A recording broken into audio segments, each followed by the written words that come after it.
बहू ने ससुर को बाहर गेट पर खड़े देखा तो अंदर आकर पति से बोली, लगता है बूढ़े को पैसों की जरूरत आ पड़ी है। तभी मुंह उठाए बेटे के पास चला आया है। अपने पेट का गड्ढा तो भरता नहीं, अब घर वालों का कहां से भरोगे। पत्नी के जले कटे वचन सुनकर भी वह चुपचाप दरवाजा खोलने चला गया। पिता के झुककर पैर लगा तो उन्होंने हमेशा खुश रहो का आशीर्वाद दिया। पिता उसके साथ भीतर आते हुए बोले, बहुत कमजोर हो गया है, बीमार है क्या? वह बोला, नहीं बापू, मौसम बदल रहा है ना, इसलिए थोड़ा वजन कम हो गया है। फिर उसने कमरे से खटिया निकालकर छोटे से चौक में रख दी। बापू खाट पर बैठकर इधर उधर देखने लगा। फिर बोला, बच्चे स्कूल गए होंगे शायद?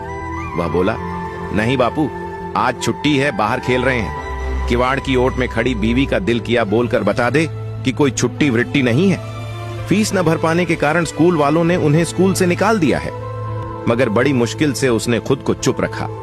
इतने में बाहर से आकर दोनों पोते और पोती दादा के गले लग गए। दादा उन्हें प्यार करने लगे। जेब में से मूंगफली की मुट्ठी भरकर दोनों बच्चों को देने लगे। बच्चों के शरीर पर पुराने और टांके लगाए हुए कपड़े देखकर बाप से बेटे की हालत छुपी न रह सकी। बाप पढ़ा लिखा नहीं था, मगर आंखों से दुनिया देखी थी। वह सब समझ रहा था। बहू चाय बना लाई थी। ससुर पहला घूंट भरते ही समझ गया कि ये नेचुरल दूध तो बिल्कुल नहीं है। बेस्वाद चाय के 2 घूंट भरकर बाकी बची चाय कप में ही छोड़ दी और कप को खाट से नीचे रख दिया। फिर बेटे को पास बुलाया तो वह घबराता हुआ सा बाप के पास आकर जमीन पर ही बैठ गया। मन से आशंकित था कि बापू पैसे ना मांग ले। न बच्चों की फीस भर पाया था, न बिजली का बिल, न पत्नी की दवाइयों के लिए पैसे जुटा पा रहा था। 3 महीने का मकान का किराया भी बाकी चल रहा था। वह अनमना सा होकर बापू के मुंह की ओर देख रहा था।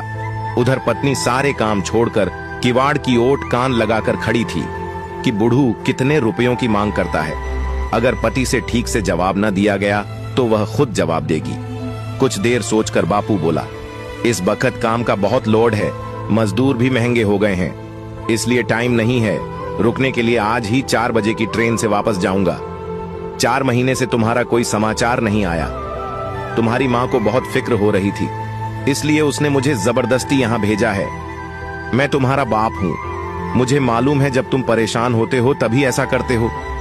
फिर पिता ने कमीज की अंदर वाली जेब से 500 रुपये की 2 गड्डियां निकालकर बेटे की तरफ बढ़ाते हुए कहा, रख लो। चने की फसल अच्छी गई थी, घर में किसी प्रकार की कमी नहीं है, सब मजे में है। मगर तुम बहुत कमजोर लग रहे हो, ढंग से खाया पिया करो। बच्चे भी कमजोर लग रहे हैं, उनका भी ख्याल रखा करो। बहू शायद बीमार है, उसे ढंग के हॉस्पिटल में दिखाओ। अगर शहर में तुम्हारा काम धंधा नहीं चल पा रहा है तो गांव लौट आओ। तुम्हारे बिना मेरा और तुम्हारी माँ का मन भी नहीं लगता। पोते पोतियों के बिना घर सुना सुना लगता है। बेटे को जैसे सांप सूंघ गया था, वह गर्दन उठा ही नहीं पा रहा था। उधर किवाड़ की ओट में बहू मुंह में साड़ी का पल्लू दबाकर रुलाई रोकने का प्रयास कर रही थी, मगर आंसुओं को वह नहीं रोक पाई। बाप बोला, क्या हुआ, ज्यादा बड़े हो गए हो क्या? पैसे ले लो। वह हड़बड़ाते हुए बोला, नहीं तो। फिर डरते डरते हाथ आगे बढ़ा दिया। बाप ने नोटों की 2 गड्डियां बेटे के हाथ में ऐसे रखी जैसे बचपन में मेला देखने जाने के लिए 1 रुपये का सिक्का दिया करते थे। बेटे का दिल किया अभी बाप की गोद में सर रखकर थोड़ा सुस्ता ले और कहे, बापू, जिंदगी की भाग दौड़ और शहर की आबोहवा ने मेरे जमीर को थोड़ा कमजोर कर दिया है। दिन भर की मेहनत के बाद भी न खुद की जरूरतें पूरी कर पाता हूँ, न बीवी बच्चों की ख्वाहिशें। सचमुच मैं थक गया हूँ बापू। मगर उम्र के इस पड़ाव ने उसे ये भी न कहने दिया। इस कहानी की सिख है, जब तक पिता के पैरों में जान रहती है वह कभी भी औलाद पर बोझ नहीं बनता।